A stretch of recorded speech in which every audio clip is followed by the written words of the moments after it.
Assalamualaikum warahmatullahi wabarakatuh. Sahabat semua yang dirahmati Allah, semoga kita selalu berada dalam lindungan dan rahmat-Nya. Di setiap zaman, Allah memberi tanda-tanda dan ujian untuk menguji keimanan umatnya. Ada yang ujian berupa kemiskinan, ada pula ujian berupa kelimpahan dunia yang justru membawa manusia pada kelalaian. Hari ini, kita akan membahas sebuah fenomena yang tengah menjadi sorotan di banyak negara Timur Tengah, termasuk beberapa wilayah di Jazirah Arab, yang dulunya dikenal sangat kental dengan budaya Islam yang luhur. Fenomena itu adalah tarian perut. Tarian yang akarnya berasal dari zaman jahiliyah, namun kini muncul kembali di tempat-tempat umum, panggung-panggung hiburan, hingga acara resmi. Sahabatku, konten ini bukanlah untuk menjelekkan negeri manapun, apalagi tanah suci yang menjadi kiblat umat Islam. Kita tahu, Makkah dan Madinah adalah tanah yang Allah muliakan. Fakta-fakta di lapangan menunjukkan bahwa tarian perut kini banyak ditampilkan di wilayah Timur Tengah, seperti Dubai, Uni Emirat Arab, Lebanon, dan beberapa kawasan wisata internasional di Teluk. Bahkan, acara wisata di luar area suci Arab Saudi, seperti Jeddah Corniche Festival atau Riyadh Season, pernah menampilkan hiburan yang serupa, walau dibungkus sebagai atraksi budaya. Nah, di video ini, kita akan menelusuri bagaimana tarian ini muncul, di mana saja biasanya diadakan, mengapa ia kontroversial, dan bagaimana reaksi saudara-saudara kita, khususnya anak muda Islam Aceh, ketika melihatnya secara langsung. Bukan untuk mencari sensasi, tapi untuk mengajak kita semua merenung sejauh mana dunia telah berubah dan sejauh mana kita mampu menjaga diri. Sebelum kita lanjut, jangan lupa like, comment, share, dan subscribe agar dakwah ini sampai ke lebih banyak orang dan kita bersama-sama bisa saling mengingatkan. Dan wilayah Lafan, bahkan sebelum Islam datang, dulu tarian ini sering digunakan dalam ritual pagan untuk menyenangkan dewa-dewa, terutama terkait kesuburan. Setelah Islam datang, budaya ini sebenarnya terkikis di wilayah Hijaz dan Jazirah Arab karena bertentangan dengan ajaran kesucian dan adab yang dibawa Rasulullah. Namun, seiring arus globalisasi dan pariwisata, tarian ini kembali dihidupkan.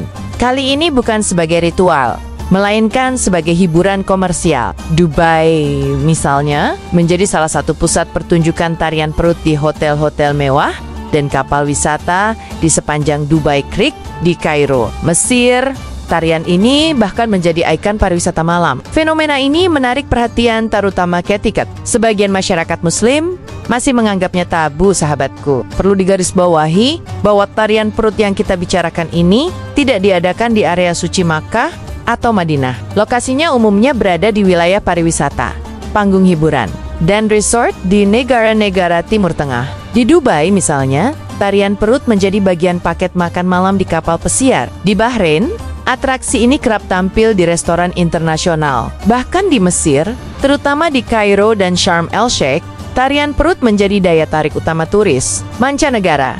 Ada pula festival pariwisata di beberapa wilayah Arab Saudi, seperti Jeddah Season dan Riyadh Season, yang menampilkan pertunjukan mirip tarian perut, meski dikemas sebagai seni budaya internasional. Fakta-fakta ini terekam jelas di media resmi dan dokumentasi publik, sehingga apa yang kita bahas bukanlah asumsi atau fitnah, melainkan informasi yang terbuka dan bisa diverifikasi. Sahabat semua, izinkan kami meluruskan satu hal penting. Banyak yang salah paham dengan konten-konten di channel ini. Karena sering membahas fenomena di tanah Arab, sebagian orang mengira kami sedang menjelek-jelekan negeri tersebut. Padahal, sama sekali tidak. Kami justru sangat menghormati tanah Arab, terlebih Makkah dan Madinah sebagai tanah suci umat Islam. Yang kami sampaikan hanyalah fakta yang bisa dicek oleh siapa saja. Bahkan, kami selalu berusaha menyebut lokasi dengan jelas dan tidak mengaburkan antara wilayah suci dan wilayah hiburan. Tujuan kami adalah mengajak umat Islam agar tetap waspada dan paham bahwa tidak semua yang berasal dari dunia Arab otomatis selaras dengan nilai Islam. Dengan begitu, kita tidak mudah terkecoh oleh label budaya jika ternyata bertentangan dengan syariat. Fenomena bertahannya tarian perut di beberapa negara Timur Tengah tidak lepas dari dua faktor utama, pariwisata dan warisan budaya pra-Islam. Bagi sebagian besar pelaku industri hiburan di wilayah tersebut, tarian ini adalah daya tarik yang mampu mendatangkan wisatawan mancanegara dalam jumlah besar. Restoran, hotel, hingga kapal pesiar mewah menjadikan tarian ini sebagai bagian dari paket hiburan utama yang mereka tawarkan. Padahal, jika dilihat dari sejarahnya, tarian perut bukanlah budaya Islami. Akar tarian ini berasal dari masa jahiliyah, di mana hiburan sensual menjadi bagian dari pesta dan perayaan kaum musyrik. Setelah Islam datang, nilai-nilai ini jelas bertentangan dengan ajaran Rasulullah yang memerintahkan umatnya untuk menjaga pandangan, kehormatan, dan kesucian diri. Namun, seiring modernisasi dan globalisasi, tarian perut kembali dihidupkan. Bahkan dipromosikan di panggang-panggang internasional. Keberlanjutan tarian ini juga diperkuat oleh dukungan pemerintah setempat dalam konteks industri kreatif dan pemasukan negara. Ada anggapan bahwa selama tarian ini dikemas sebagai seni, maka ia dapat diterima tanpa melihat nilai moral di baliknya. Inilah tantangan besar bagi umat Islam masa kini.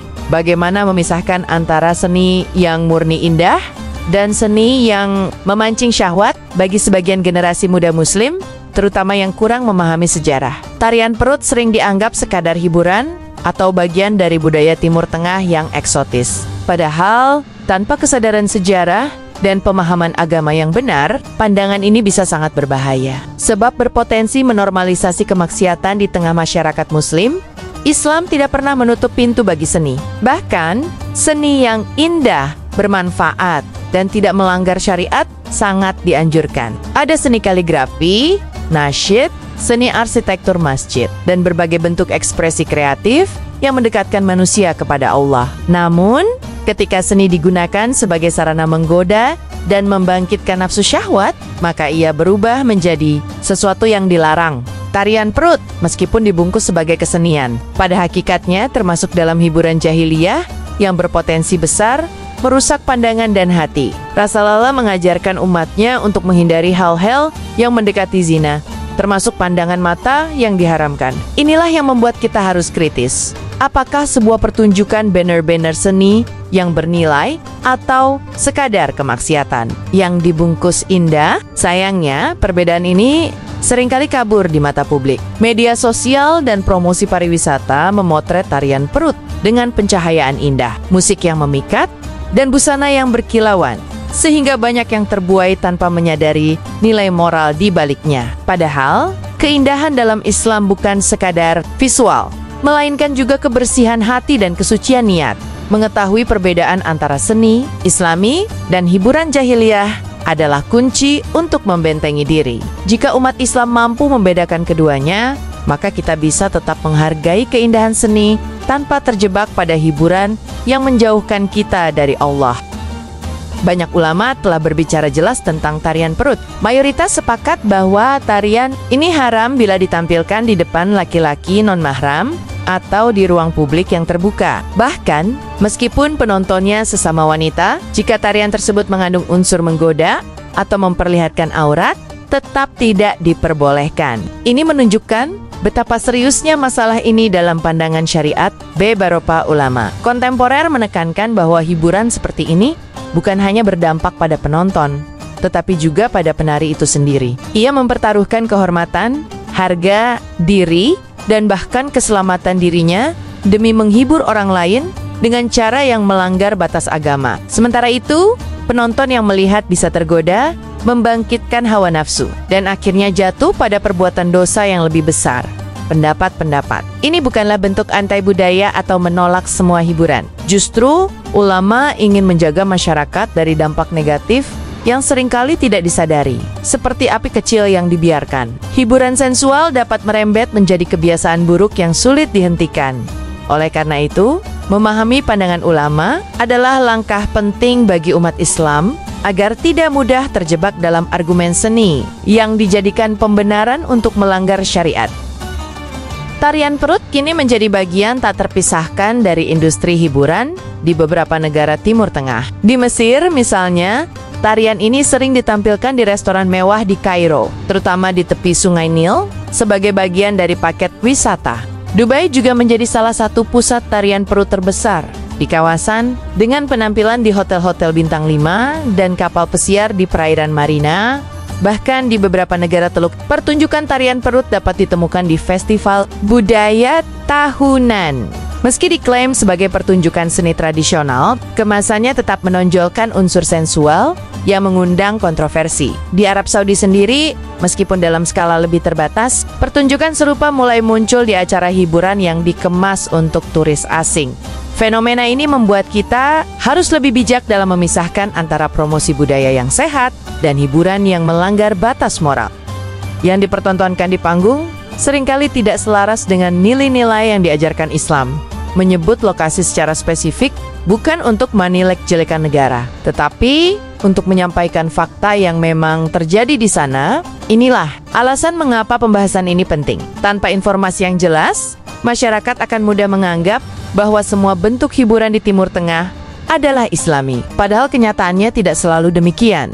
Aceh dikenal sebagai daerah yang menerapkan syariat Islam secara formal di Indonesia. Budaya di Aceh sangat ketat dalam menjaga kehormatan wanita, termasuk larangan pertunjukan yang menonjolkan aurat atau menggoda secara seksual. Maka, reaksi anak muda Aceh yang menyaksikan tarian perut secara langsung di luar negeri tentu beragam. Sebagian mengaku terkejut dan tidak nyaman, terutama karena mereka terbiasa hidup di lingkungan yang melindungi pandangan dari hal-hal seperti ini. Ada yang merasa sedih sebab melihat fenomena tersebut di tanah yang identik dengan Islam justru memunculkan rasa kehilangan terhadap nilai-nilai agama yang seharusnya dijaga. Namun, tidak bisa dipungkiri, ada juga yang tergoda dan penasaran. Inilah tantangan terbesar.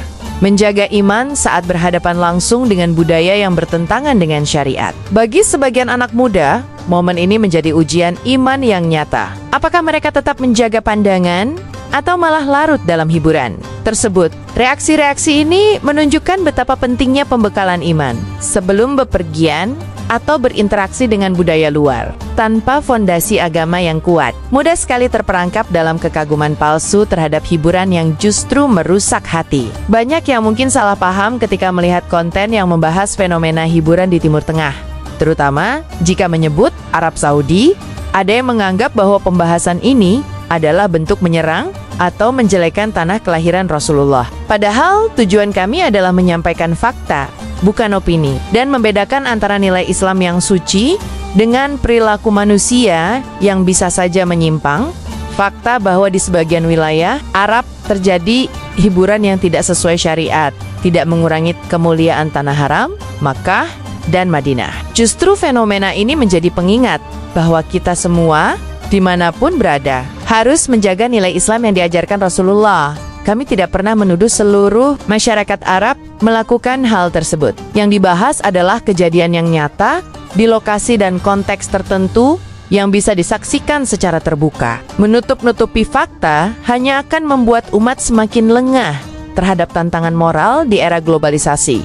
Dengan klarifikasi ini, berharap penonton memahami bahwa kritik terhadap fenomena budaya yang salah bukanlah kritik terhadap Islam atau tanah Arab itu sendiri. Islam tetap suci. Meskipun sebagian pengikutnya bisa hilaf, dampak tarian perut terhadap moral generasi muda Muslim sangat signifikan. Paparan hiburan sensual seperti ini dapat membentuk persepsi yang salah tentang hubungan antara laki-laki dan perempuan. Ketika tubuh dijadikan komoditas hiburan, maka pandangan tentang kehormatan dan kesucian akan perlahan memudar. Generasi muda yang terbiasa melihat hiburan seperti ini bisa jadi akan menormalisasi perbuatan yang seharusnya dihindari. Sadar mereka akan menganggap bahwa hiburan yang memancing syahwat adalah bagian wajar dari kehidupan modern. Hal ini sangat berbahaya karena bertentangan langsung dengan prinsip Islam yang memerintahkan menjaga pandangan dan aurat. Jika tidak diwaspadai, tarian perut bisa menjadi pintu masuk bagi budaya yang lebih permisif terhadap pergaulan bebas. Sejarah membuktikan bahwa banyak keruntuhan moral suatu bangsa diawali dengan runtuhnya batas-batas kesopanan dan kehormatan. Oleh karena itu, pembahasan ini bukan sekadar kritik budaya, melainkan peringatan agar umat Islam kembali berpegang teguh pada nilai-nilai agama dalam memilih hiburan, menyikapi fenomena tarian perut, dan hiburan jahiliyah lainnya. Umat Islam perlu bersikap tegas namun bijak. Tegas dalam artian jelas membedakan mana hiburan yang sesuai syariat dan mana yang dilarang. Bijak dalam artian tidak serta-merta menghakimi seluruh budaya suatu bangsa hanya karena sebagian praktiknya menyimpang. Langkah pertama adalah memperkuat pendidikan agama, terutama bagi generasi muda. Mereka perlu tahu sejarah, hukum syariat, dan alasan mengapa hiburan tertentu dilarang. Pengetahuan ini akan menjadi tameng yang kuat ketika dihadapkan pada godaan di dunia nyata maupun di dunia maya. Langkah kedua adalah mendorong lahirnya hiburan alternatif yang sehat dan islami. Dunia seni dan budaya bisa berkembang tanpa harus melanggar nilai agama. Dengan kreativitas, umat Islam bisa menampilkan seni yang indah sekaligus menjaga kehormatan. Langkah ketiga adalah memperkuat solidaritas umat dalam menegur dengan cara yang baik ketika melihat kemungkaran. Seperti sabda Rasulullah, jika kita tidak mampu mengubah dengan tangan, maka dengan lisan, dan jika tidak mampu maka dengan hati, dan itu salimah-limahnya iman. Era globalisasi membuat segala bentuk hiburan mudah diakses tanpa batas. Dari layar ponsel, kita bisa melihat pertunjukan tarian perut di belahan dunia lain hanya dalam hitungan detik. Kemudahan ini membawa dampak positif jika digunakan untuk hal-hal baik, namun juga bisa menjadi bumerang jika tidak diwaspadai. Memilah hiburan bukan berarti menutup diri dari dunia luar, melainkan menjaga diri agar tetap berada dalam koridor yang dibenarkan agama. Tidak semua yang indah di mata baik bagi hati, dan tidak semua yang populer layak diikuti. Umat Islam harus cerdas dalam menentukan hiburan yang dikonsumsi. Hiburan yang sehat adalah yang mendekatkan kita kepada Allah, menenangkan hati, dan menambah ilmu atau keimanan. Hiburan yang mengikis rasa malu dan mengundang hawa nafsu harus ditinggalkan. Kesadaran ini perlu ditanamkan sejak dini, agar generasi berikutnya tidak hanya menjadi penonton pasif budaya global, tetapi juga penentu arah hiburan yang sesuai dengan nilai-nilai Islam.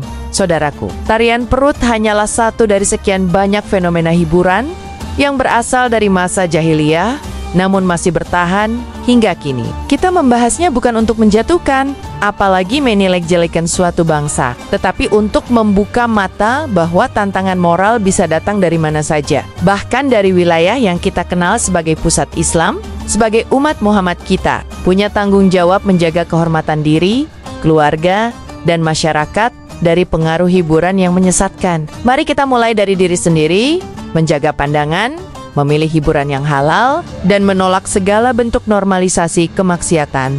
Ingatlah, dunia ini hanya sementara, dan setiap perbuatan akan dimintai pertanggungjawaban di hadapan Allah. Jangan sampai kita menjadi bagian dari orang-orang yang lalai karena terbuai oleh gemerlap panggung dunia. Jika pembahasan ini bermanfaat, jangan lupa untuk like, komentar, share, dan subscribe agar semakin banyak saudara kita yang mendapatkan. Semogalah menjaga kita semua dari fitnah dunia dan menguatkan iman hingga akhir hayat. Amin. Sampai jumpa kembali di video selanjutnya. Insya Allah. Wassalamualaikum warahmatullahi wabarakatuh.